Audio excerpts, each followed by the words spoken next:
Assalomu alaykum. Farmakologiya darslarimizni boshlaymiz.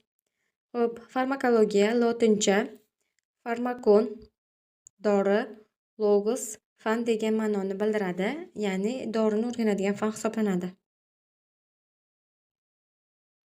Farmakologiyaning bo'limlari: umumiy farmakologiya dori vositalarini umumiy xossalarini va qonuniyatlarini o'rganadi. Hop, keyingisi xususiy farmakologiya alohida dori guruhlarini, xossalari va ta'sirini o'rganadi. Umumiy retseptura dori tayyorlash usullarini va retsept yozish qoidalarini o'rganadi. Farmakokinetika organizm doriga nima qiladi, ya'ni dori organizmga tushgandan so'ng uning organizmda harakatlanishini o'rganadi. Farmakokinetikaning bosqichlari bor. Hop, so'rilish bosqichi. So'rilish bosqichida dori yuborilgan joydan qon yoki limfaga o'tish jarayoni hisoblanadi. Keyingisi taqsimlanish bosqichi. Taqsimlanishda dori qondan organizm to'qimalariga tarqaladi. Metabolizm bosqichida dori asosan jigarda kimyoviy o'zgarishlarga uchraydi va faol yoki faol bo'lmagan metabolitlarga aylanadi. Keyingisi chiqarilish bosqichi. Dori va uning metabolitlari organizmdan siydik, najas yoki boshqa yo'llar orqali chiqariladi. Bu bosqichlarni har biri bilan batafsil keyingi darslarda gaplashamiz.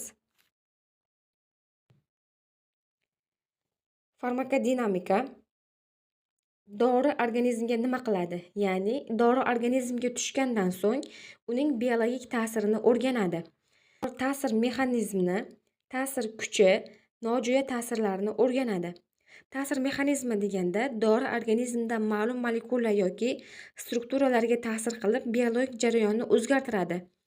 Ta'sir kuchi bo'ladigan bo'lsa, dori ta'sirining qanchalik kuchli yoki samarali bo'lishini bildiradi. Nojo'ya ta'sirlar dori organizmga kutilmagan zararli ta'sirlar ko'rsatishi mumkin bo'ladi. Dori vositalarini organizmga kiritish yo'llari.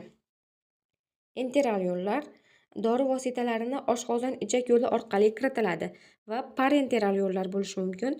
Dori vositalarini oshqozon ichak yo'lini chetlab o'tib to'g'ridan-to'g'ri qon yoki limfalarga kiritiladi. Ya'ni og'iz orqali qabul qilinmaydigan, oshqozon ichak yo'li orqali qabul qilinmaydigan har qanday qabul qilish yo'li parenteral yo'l hisoblanadi.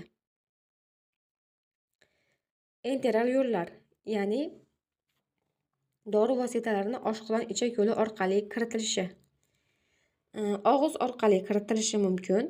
Dori og'iz orqali yutiladi va oshqozon ichak traktida so'riladi.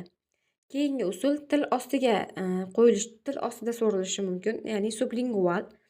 Lunj ortiga bo'lishi mumkin.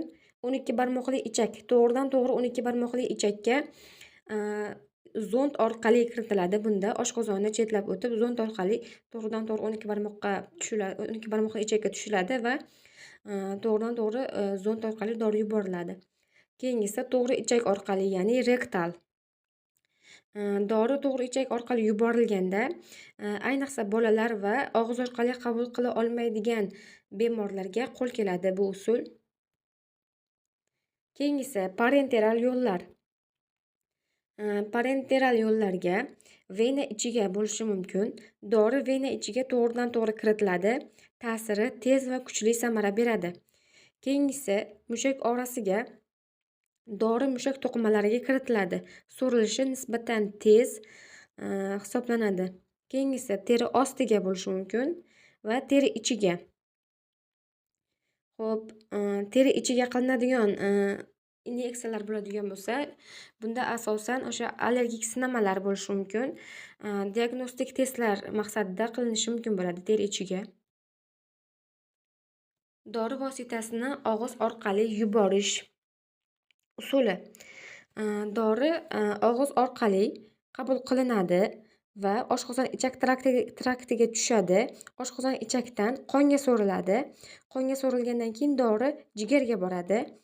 Jigarga borgandan so'ng jigarda ma'lum bir qismi, mana ko'rib turibsizlar, ma'lum bir qismi faolsizlantiriladi. Faolsizlantirilib, ma'lum bir qismi yana qonga so'riladi. Qonga so'rilgan qismi kerakli to'qimalarga boradi. Kerakli to'qimalarga ta'sir qilib, keyin buyraklar orqali chiqarib yuboriladi. buyraklar orqali yana ma'lum bir qismi reabsorsiya jarayonida qayta qonga so'riladi va yana qon aylanish doirasiga tushib, yana jigarga borib, jigardan yana faolsizlantirib chiqarib yuboriladi. Buyrak va jigar orqali chiqarib yuboriladi. Dori vositasini til ostiga tashlash. Bunda dori to'g'ridan-to'g'ri qonga so'riladi va qayta qonlanish doirasiga tushib, kerakli to'qimalarga yetib boradi. Keyin jigarga borib, biotransformatsiyaga uchraydi. Mana dorini til ostiga qo'ydik. Keyin dori to'g'ridan-to'g'ri qonga so'riladi. Til ostidan to'g'ridan-to'g'ri qonga so'riladi. Til ostidagi qon tomirlar orqali va to'g'ridan-to'g'ri katta qonlanish doirasiga o'tadi. Keyin kerakli to'qimalarga borib o'z ta'sirini ko'rsatgandan so'ng, keyin jigarga borib, keyin jigarda biotransformatsiyaga uchrab, so'ng buyraklar orqali chiqarib yuboriladi. Buni og'iz orqalidan farqi bo'ladigan bo'lsa, bizda og'iz orqali dori qabul qilganimizda to'qimaga ta'sir qilishdan avval jigarga borib, jigarda ma'lum bir qismi faolsizlantirilganda, ya'ni dorini hamma qismi ta'sir qilmagan. Xo'p, til ostiga tashlaydigan bo'lsak, bunda birinchi to'qimaga borib ta'sir qiladi va keyin jigarda biotransformatsiyaga uchraydi. Ya'ni dorini hamma qismi so'rilib, hamma qismi ta'sir qiladi degani. Shunga qarab dorini dozalash kerak bo'ladi. Keyin til ostiga tashlaganda to'g'ridan-to'g'ri qonga so'rilganligi uchun tez ta'sir qiladi. Ta'siri ham tez va kuchli bo'ladi.